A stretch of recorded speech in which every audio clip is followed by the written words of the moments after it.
Olá, meninas! Olá, meninas. Tudo bem? Parecendo uma aula isso aqui. Olá, meninas. Olá, meninas.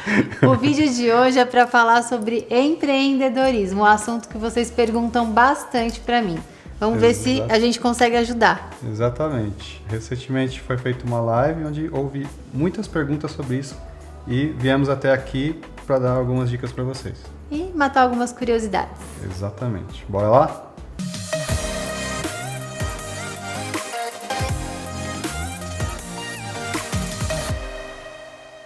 Se eu posso dar alguma dica, né? E vocês me perguntam muito do meu começo, pedem para que eu dê dicas de empreendedorismo.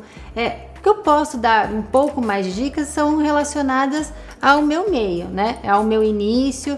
E aí eu acho que vocês podem usar esse tema, né? E seguir essa linha de raciocínio, de repente, até para um outro produto, não necessariamente roupa. Exatamente. Acho que é importante você falar sobre roupa porque é a sua vivência. Sim, mas é a experiência elas podem aplicar para outros produtos também. Acho que no meu começo, assim, hoje, quem me conheceu hoje sabe que as peças do armário da Judite são fabricação própria, mas não foi sempre assim. Exatamente. Eu iniciei com revenda, né? E algumas pessoas podem achar que para iniciar precisa de muito dinheiro ou que eu comecei com um investimento alto. Foi assim? Não foi assim. Ela começou Foi bem diferente. como a maioria dos pequenos empreendedores começam, né? Um investimento baixo, com um sonho e na luta, né? Porque a Paula ela tinha um outro emprego, inclusive, Sim. à época. A primeira dica, acho que antes de qualquer coisa, é você escolher algo que você goste, que te dê prazer. Porque você fazendo algo que é realmente do seu interesse e não necessariamente pensando em quanto que aquilo vai te render, se aquilo vai ser ou não lucrativo, lógico, isso é muito importante, mas você não vai atingir nenhum desses objetivos se você escolher algo que alguém faz e que para esse alguém está dando certo, mas não é do seu interesse. Necessariamente tem que ser alguma coisa que você goste, que você tenha curiosidade, que você tenha prazer de pesquisar, que você tenha prazer de procurar, porque senão, assim, o que deu certo para o outro não necessariamente vai dar certo para você se você não está inteirado ali, se você realmente não acredita naquela ideia. Essa é a primeira dica, escolher algo que você se identifique, que você tenha prazer de fazer. E nesse ponto que a Paula falou da pesquisa, a pesquisa ela acaba sendo muito importante porque você precisa ter um certo domínio sobre aquilo que você vai vender.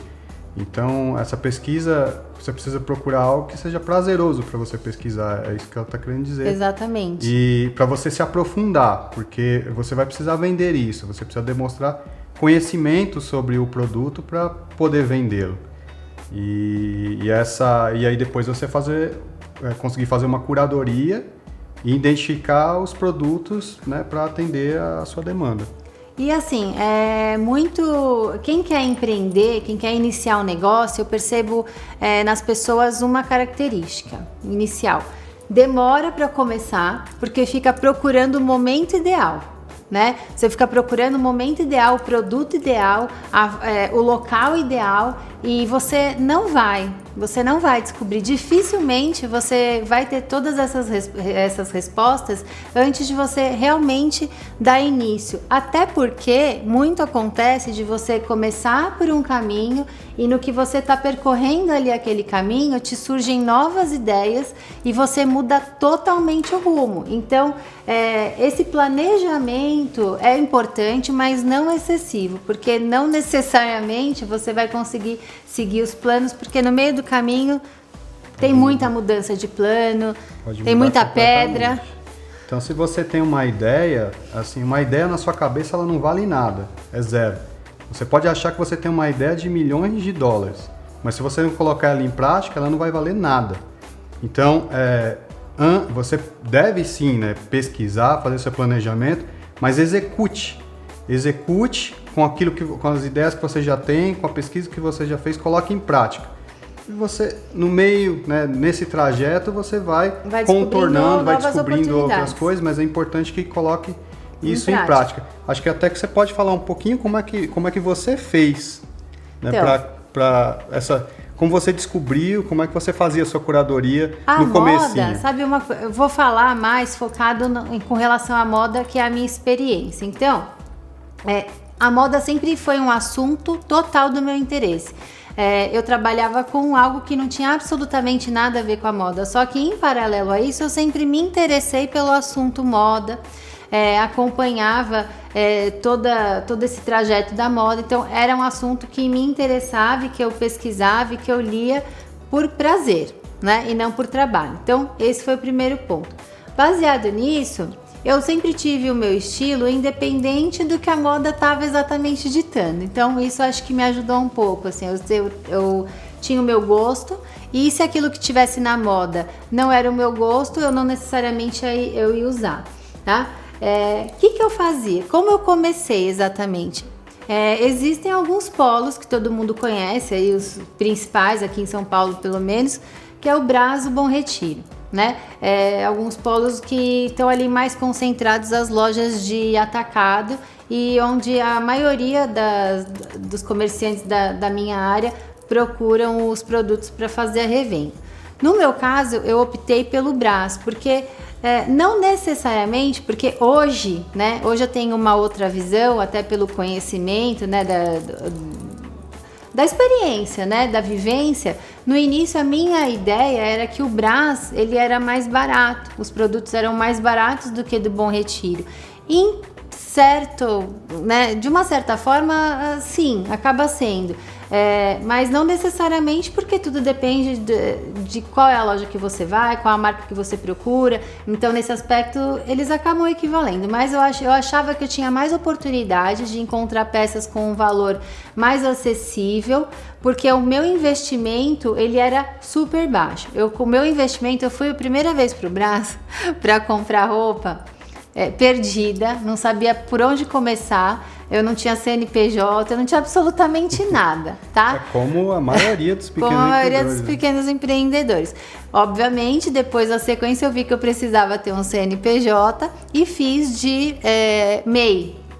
É um MEI. Fez um MEI depois de algum tempo, porque as lojas em atacado, elas cobravam, né, porque você para vender para um CNPJ. Precisava para vender para um CNPJ, mas eu fui com R$600. Pois é, R$600. Era o que eu tinha ali para começar. O que fazer, né, com R$600? Então, quem já foi, mesmo quem não é comerciante, que já foi para Bom Retiro, Brás, sabe que entrar numa loja de atacado já te exige, em princípio, já exige que você compre ali no mínimo, hoje, né, 6 peças, mas vai de 6, 10, 12 peças, às vezes 24 peças, depende da marca. Eu fui com a cara e com a coragem, na época não vendia menos do que 12 peças, nenhuma, hoje tem essa possibilidade, mas na época não vendia menos que 12, e eu fui com os meus R$600 no Brás procurar peças que fossem legais, diferentes, e que eu voltasse ali com algum material para começar. Aí beleza, você foi lá, fez a sua curadoria, comprou e trouxe. E aí como foi esse processo de vender, né? Porque até então você não tinha uma cartela de clientes, experiência, né? não tinha nenhuma experiência, não tinha nenhum cliente, né? Uma vez que eu não trabalhava com isso. Eu voltei, montei os looks do jeito que eu achava legal e comecei a tirar foto dentro de casa. E para expor as fotos, eu usei o Facebook, mas na época era o meu Facebook. O seu perfil. Meu perfil do Facebook. Você não usava fanpage, você usava o seu perfil pessoal. Nem tinha uma fanpage, eu nem sabia o que era uma fanpage.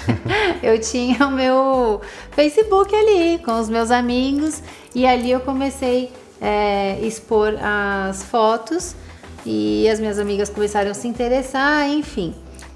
Fazendo a exposição das peças, eu não tinha um lugar onde as pessoas pudessem ir ver as peças. Então, qual era a minha opção? A minha opção era levar as peças até essas pessoas, até porque pela internet vinham os amigos que poderiam vir na minha casa, as minhas amigas, porém, muitas pessoas que eu não conhecia, então não tinha como trazer até a minha casa, né? Uma questão de segurança. O Que também não quer dizer que era tão seguro assim eu ir até a casa das pessoas, mas eu me sentia, sei lá, um pouco mais segura em levar uma mala, enfim. Eu ia até a casa das pessoas que agendavam comigo, levava a mala das roupas, e eu acho que uma coisa que me ajudava muito vender era eu dar as opções, assim, como usar. Eu fazia mesmo esse trabalho de stylist e sem um conhecimento técnico sobre o assunto, porque até então eu nunca tinha estudado nada sobre o assunto, era baseado no meu gosto pessoal. E isso perdurou e é feito até hoje. E isso até hoje, assim, é uma característica muito forte da marca, né? Essas composições bem características nossas que saem do tradicional. Mas isso eu já fazia lá atrás, hoje eu sei que dá muito certo, mas lá atrás era feeling.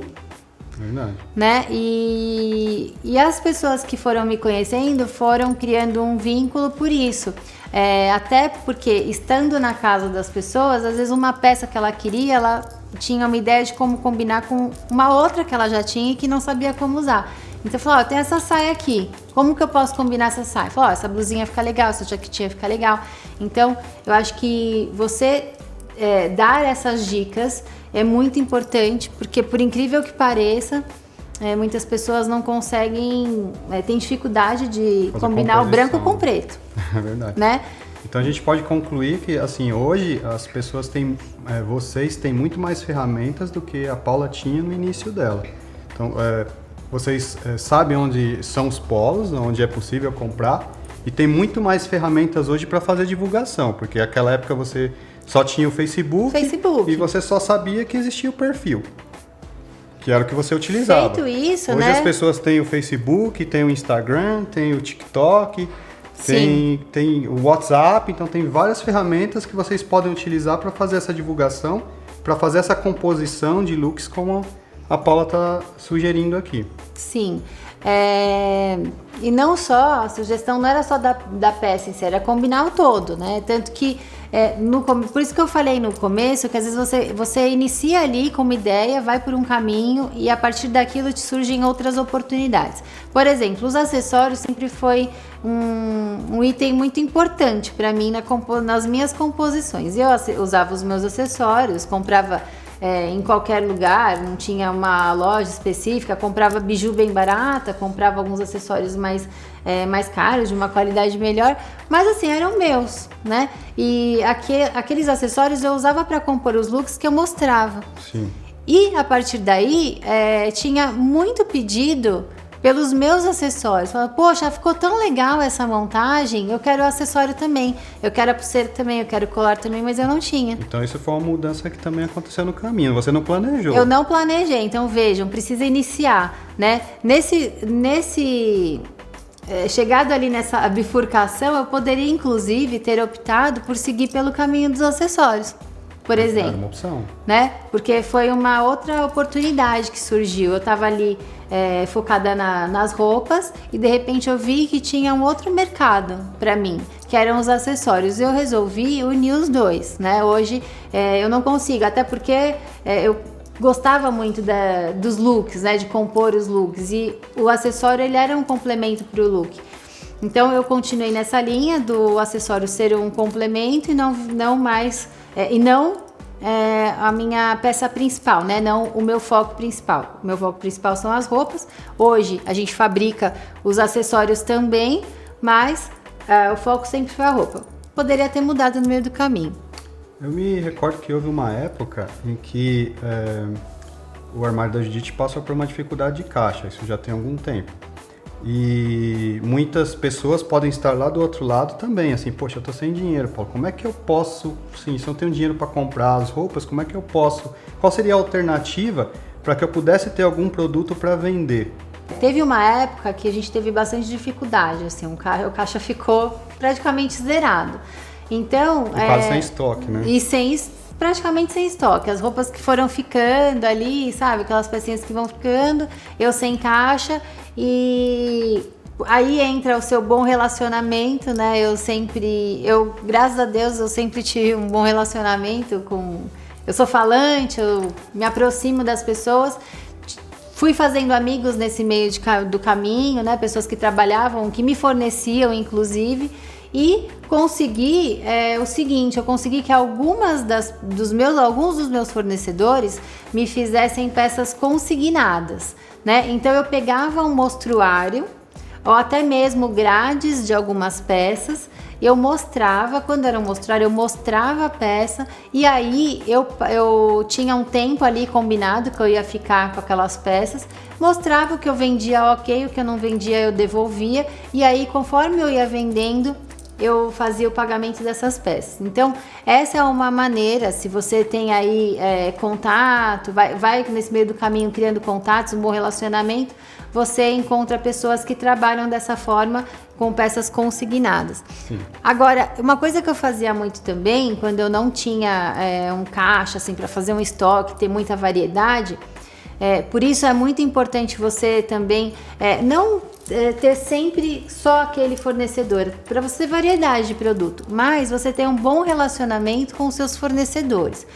Chegou uma época, o que eu fazia para ser mais garantido para mim, assim, mais seguro? Ao invés de eu ir comprar um estoque grande, né? O que eu fazia? Eu escolhia as peças que eu achava que ia ter saída, porque quando a gente compra, a gente não sabe se vai dar certo ou não, né? Se as pessoas vão gostar. Mas o que eu achava que eram peças legais, comprava o que era o meu tamanho, às vezes uma peça de cada, do meu tamanho, me certificava de que aquelas peças que eu estava pegando eram peças que aquela loja tinha um estoque razoável, porque também não adiantava eu chegar e agora que eu voltasse não tinha mais, né? Então eu me certificava de que tinha um estoque razoável, apresentava essas peças o quanto antes, de repente às vezes eu ia de manhã e já mostrava à tarde, ou no máximo mostrava no dia seguinte, já ia pegando os pedidos e já ia entrando em contato com aquela loja onde eu tinha pego aquela peça. E aí eu já ia fazendo as reservas e já ia na sequência buscar, ou seja, é uma venda certa. Né? Eu já pegava... Já eliminava muito risco, né? Eliminava muito risco, porque quando você com material encalhado. Compra muito de um produto, se você errou ali na escolha, aquelas peças vão ficar encalhadas e loja de atacado não faz troca de modelo, né? A gente sabe disso. O máximo que troca é tamanho e cor quando troca.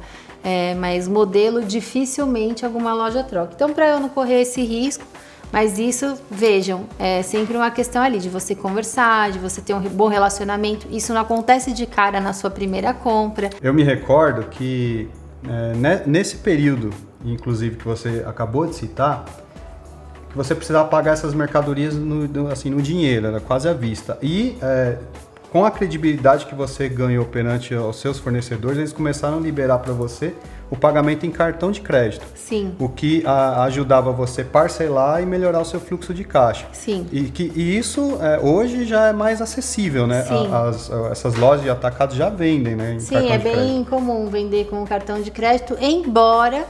Uma dica legal, conforme você vai fazendo um caixinha, é muito bom você pensar, ter isso um foco mesmo, de fazer um caixa, porque você tendo dinheiro em mãos, você encontra ótimas oportunidades, ótimas mesmo. Tem lojas que dão descontos de até 50% quando você paga à vista em dinheiro ou transferência.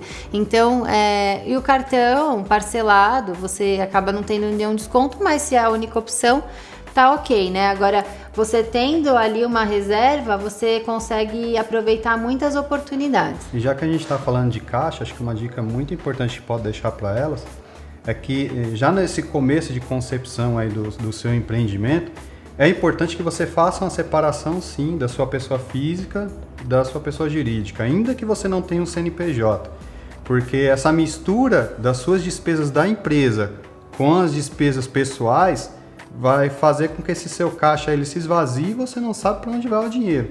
Então, já no início, ainda que você não consiga pagar um salário para você que atenda o pagamento de todas as suas despesas, pague, ao menos já faça a separação. Tenha um salário já desde o início. Não misture as suas despesas de pessoa jurídica com as suas despesas de pessoa física. Isso vai te trazer um problema grande, né? Sim. E a minha era toda misturada até o Jean começar a me ajudar, né? E faz toda a diferença. Você não consegue evoluir se você não sabe o que é um dinheiro seu, o que é dinheiro da empresa, vira uma bagunça. Então, ter as contas separadas é essencial já logo de cara para você não acostumar na bagunça. Tem uma outra questão, já que você falou de evolução, do CNPJ, que já foi mencionado agora há pouco. O CNPJ ele é super importante porque quando você tem um CNPJ, você também ganha credibilidade com estes fornecedores. E hoje existe, né, para os pequenos empreendedores a possibilidade de você ter um MEI. Um MEI, acho que paga uma mensalidade, se eu não me engano, lá de 50 e poucos reais, já não me recordo. Então, que facilita isso para vocês, dá abertura para você ter crédito. É importante, né, porque... te dá acesso a mais lojas, outras coisas. Porque hoje é bem difícil encontrar um lugar que venda sem o MEI, né? Exatamente. Realmente é mais difícil. E o armário da Judite, né? A Paula passou, acho que quase um ano, não foi, amor, utilizando o CNPJ de MEI. Sim. Só que, assim, isso precisa perdurar por um curto período também, porque o MEI, ele tem um limite de faturamento, e isso acaba acontecendo uma barreira limitante para você de faturamento. Fala, poxa, eu não posso ultrapassar a barreira do MEI, porque senão eu posso ser penalizado. Então, você precisa observar que num determinado momento é importante sim que você saia do MEI e abra um CNPJ, né, de uma microempresa, porque o seu limite de faturamento ele vai ser maior e tira essa barreira, né, que você fica colocando na sua cabeça, pô, eu não posso faturar mais, eu não posso faturar mais. E o ideal é que você fature mais. Sim. Ainda que você tenha que pagar mais imposto, né? Sim. Eu lembrei de uma coisa importante na escolha das peças. Isso, né, falando... Assim, no caso eu tô falando de roupas, mas poderiam ser acessórios ou até mesmo sapatos. Que eu pensava quando eu ia escolher as peças, né? Com pouca grana ali, tendo que pensar, focar em lojas que não tinham as peças mais lindas, né, aos meus olhos, mas até porque essas peças com uma qualidade melhor, não tem milagre, né? Uma peça com uma qualidade melhor, com acabamento mais legal, ela consequentemente ela é mais cara. Só que no começo eu não dava, por mais que eu quisesse, eu não tinha grana para investir nessas peças, porque a minha ideia era, eu não podia cobrar um valor tão alto, primeiro porque as minhas despesas elas eram baixíssimas, então eu podia não ter uma margem tão alta, digamos assim, nas peças, porque era um início, eu não tinha funcionário, eu não tinha sacola personalizada, eu não tinha nada, então dava para ter uma margem menor. E eu tendo um valor mais acessível, com peças diferentes, eu achei que era uma forma de atrair as pessoas para o meu produto, né? O que eu fazia então? Vamos supor, eu chegava numa loja e aí eu vi uma peça linda na vitrine. Dificilmente, por mais linda que eu achasse aquela peça, dificilmente eu comprava aquela peça. Normalmente eu entrava na loja e aí eu começava a fazer todo esse trabalho da curadoria mesmo, assim, e procurar peças que, na minha visão, assim, eu tinha uma visão de montagem daquele look que ela ia ficar bem diferente, sabe, que ia ficar uma peça bem legal. Ou então eu entrava em lojas que eu achava que pessoas do meu estilo não entrariam e com o meu olhar eu descobri ali dentro daquela loja que não tinha muito o meu estilo, mas eu descobria peças que poderiam ser transformadas ali num look bem legal. Ou seja, hoje qualquer pessoa tem acesso, né? Você como varejo, você vai no Brás, no Bom Retiro e você conhece as lojas. Então o que eu pensava? A ideia era as pessoas olharem as minhas peças e acharem diferente.